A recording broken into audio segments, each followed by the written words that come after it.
특전사 UDT가 세다?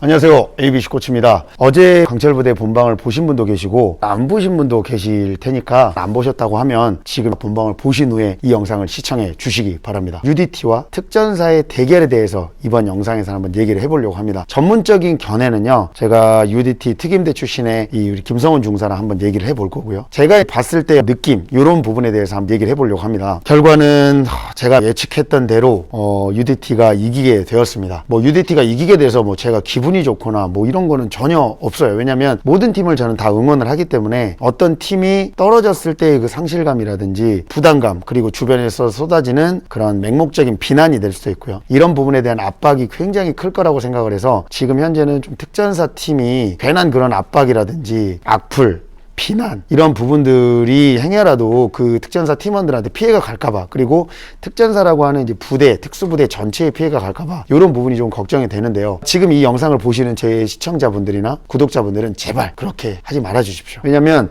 부대를 대표하는 사람들이라고 하지만 지금 현재는 현역이 아니고 예비역들이고요. 군사훈련과는 시간이 어느 정도 멀어진 사람들이거든요. 그 사람들이 제작진이 어떤 미션을 줄지도 모르는 상황에서 이런 프로그램에 참여를 했고, 모든 미션들을 그래도 굉장히 준수한 성적으로 수행을 해 나간 팀이 특전사 팀입니다. 그리고 특전사 팀은 아시다시피 어느 미션 하나 허투루 수행하지 않았고 각 미션을 최선을 다했습니다. 데스매치를 가든 베너핏이 걸린 미션이든 모든 미션에 최선을 다하는 모습을 보여줬기 때문에 이런 부분들이 많은 시청자들한테 우리나라 특수부대의 위상을 높인 정말 좋은 계기가 됐을 거라고 생각을 합니다. 저는 그래서 절대 이 특전사 팀한테 비난을 한다든지 팀원 중에 부족한 사람이 있을 수 있습니다. 하지만 그게 팀이고 이거는 팀 서바이벌이다 보니까 팀원의 전체적인 전투력이라든지 체력이라든지 근성이라든지 이런 부분들이 다 나오면서 이 경쟁을 하는 것이고, 이 흐름에 따라서 본인들한테 유리한 미션이 나올 수도 있고 불리한 미션이 나올 수도 있습니다. 결승으로 가는 길목, 그리고 그 결승으로 가는 길목이 갑자기 예상치 못하게 꼬여버린 상황에서 특전사 팀한테 모든 미션을 통틀어서 가장 불리한 미션이 주어진 거죠. 상대방이 UDT였기 때문이죠. UDT는 여러 가지 육해공을 아우른다고 얘기를 하지만 결국은 해군 소속이고요. 이 해상 쪽에 가장 특화가 돼 있죠. 육해공 중에 UDT가 어떤 거에 특화가 되어 있냐라고 얘기를 하면 결국은 해상이지 않을까 싶기도 하고요. 또 UDT가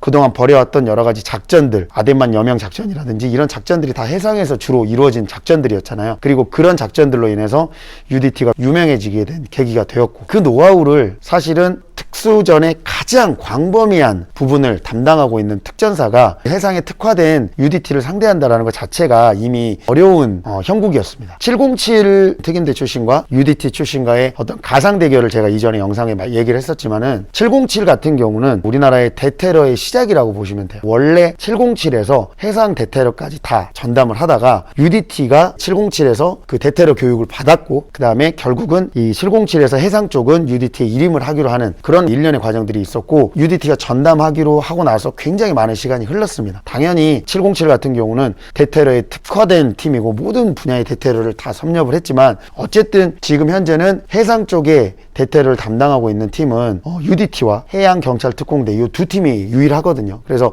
가장 전문가 집단이라고 볼 수 있고, 그 중에서 두 명은 특임대 출신이에요. 정종현, 김범석 대원. 육준소 대원도 부사관 출신이고 하지만 특임대 출신은 아니었고, 김상욱 대원 같은 경우는 병 출신이었기 때문에 이렇게 디테일한 작전 상황이라든지 이런 것들을 많이 경험을 해보지는 않았을 겁니다. 결론적으로 얘기하면 2분 정도의 시간 차이가 났고 총상수는 똑같습니다. 3발. 특전사 팀이 저는 절대 못했다고 생각을 하지 않아요. 여러분들 보셨지만 그 서울함, 엄청나게 큰 그 서울함에서 3개의 그 미션에서 이제 수집을 해야 되는 물품들이 있었고, 그 물품들과 더불어서 대항군들을 사살을 해야 되고, 또 대항군 사살하고 끝냈더니 갑자기 돌발 추가 미션이 나왔잖아요. 긴급 미션. 이것까지 7분에 끝낸다라는 것 자체가, 여기 있는 이 4명의 기초적인 전투력 자체가 엄청나다라는 거를 여러분들 알 수가 있습니다. 이거는 특전사가 못한 게 아니라 UDT가 너무 잘한 거예요. 여러분 보셨잖아요. 다 잘했지만 UDT의 작전들이 너무 일사불란하고 물 흐르듯이, 한 명이 문제가 생겼을 때 뒤에서 백업해주는 인원이 바로바로 나옵니다. 정종현 대원이 초반부터 진짜로 총을 난사하면서 엄청난 스피드로 가고, 총의 기능고장이 일어났을 때 김범석 대원이 뒤에서 백업을 해주면서 바로 들어가고, 육준서 대원 같은 경우도 총을 쏘다가 기능고장이 무장이 일어났는데 김범석 대원이 어느샌가 뒤에서 나타나고 그거에 대한 상황 판단을 또 해서 이중 무장을 하고 있었던 육준서 대원이 권총으로 또 대항군을 사살하는 그런 장면들, 이런 게 정말 이렇게 밀어주고 끌어주고 하는 이런 부분이 너무 잘 보였죠. 그리고 이제 이 미션은 정확한 작전이 아니잖아요. 그러다 보니까 이 총상수가 디스어드밴티지죠. 페널티로 이제 작용을 하게 되는데 사실 실제 작전이었어 봐요. 정종원 대원 손에 총 맞았는데 그럼 총 쏠 수 있습니까? 마지막에 대항군 못 죽입니다. 이거를 실제 작전에 대입을 하면 절대 이게 될 수가 없어요. 저도 이 강철 부대를 보다 보니까 이 학습 효과가 생겨서 보는 눈이 생기더라고요. 정말 이번에 강철 부대를 통해서 특수부대에 대한 이런 공부들을 많이 해서 정말 기분이 좋습니다. 어쨌든 UDT 대원들이 너무나 잘했던 거지 특전사가 못했다 절대 아니에요. 총상수 3발 이 정도면 정말 둘 다 똑같아. 이거는 선전한 겁니다. 물론 이제 UDT 같은 경우도 작전에서의 성공 이런 거보다는 속도전을 택했죠. 이런 부분을 항상 앞서갔던 생각을 했던 거는 707이에요. 그러니까 이건 예능이기 때문에 우리가 작전하듯이 가지 말고 무조건 이기는 싸움을 하자. 이게 707의 신조잖아요. 그리고 이번에 707과 SSU의 대결의 출사표에서 이진봉 대원 얘기도 들었듯이 우리는 무조건 우승이 목표이기 때문에 라는 그 한마디가 결과로서 과정을 입증하려고 하는 그게 큽니다. 그래서 이제 UDT도 우직하게 이렇게 나가다가 이번 작전부터는 무조건 이겨야 된다라는 생각을 했고 그게 이번에 반영을 했습니다. 승패를 떠나서 너무나 박진감 넘치게 잘 봤어요. 영화보다 더 재밌었고, 영화는 솔직히 말하면 다 죽이잖아요, 주인공들이.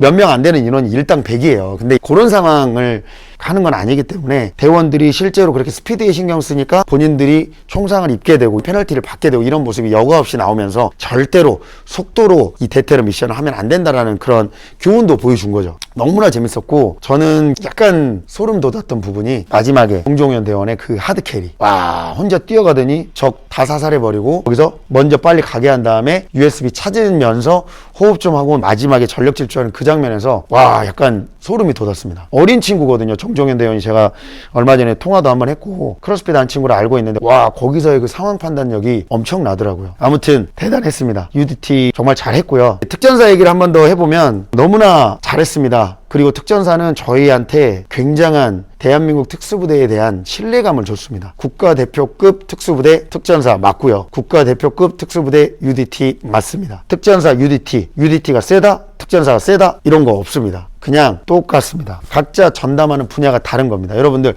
누가 세다, 누가 잘한다 이런 거는 의미가 없는 논쟁입니다. 이 미션에서 보셨듯이 UDT한테 유리한 미션이 나왔기 때문에 UDT가 우위를 점한 거지, 만약에 산악에서 이 미션이 나왔다? UDT 엄청나게 고전했을 겁니다. 분명한 거는. 그래서 이런 부분들을 여러분께서 방송이기 때문에 우리 방송으로서 어느 정도를 평가를 해주시고 판단해 주시는 게 좋을 것 같고요. 저는 이 강철 부대를 보면서 가장 이 강철 부대의 재미를 많이 느끼게 해줬던 게 이 박준우 상사였거든요. 박준우 상사의 이 활약을 보면서 상사를 응원하게 되고 앞으로 더 잘 되기를 바라는 그런 마음들이 생기더라고요. 특전사는 이 강철 부대를 떠나갔지만 여러분들께서 특전사의 이 멋진 퍼포먼스를 영원히 기억을 해주시면 좋을 것 같습니다. 박도현 대원이 정말 막 그 눈물을 흘리면서 자기들의 패배를 특전사의 패배로 이렇게 하지 말아달라, 여기에서 정말 이 특전사에 대한 애정과 자부심, 승부에 대해서 패배한 거에 대한 죄책감을 많이 받거든요. 제발 박도현 중사 그런 걸 안 느꼈으면 좋겠고, 마블제이도 마찬가지입니다. 초반에 총상을 맞고 굉장히 자책하는 모습을 보였지만 결국은 UDT에서도 똑같은 총상수가 나왔고, 마블제이의 잘못이라기보다는 전체적으로 미션 수행에 대한 익숙한 부분, 능숙도, 이런 부분에 있어서 속도 차이가 났다라고 보는 게 맞는 것 같습니다. 아쉽네요. 특전사 팀을 앞으로 못 본다는 게 너무 아쉽지만 15, 16화에 외전이 나오니까 그때 분명히 많은 모습들이 나올 거라고 생각을 하고요. 이 다음에는 해당 대테러에 대한 좀 디테일을 제가 UDT 특임제 출신의 김성원 중사와 함께 리뷰를 해보도록 하겠습니다. 특전사요, 영원하라. 안 되면 되게 하라. 검은베레 정말 멋있었습니다. 자, 저는 여기까지 ABC 코치였습니다. 강철.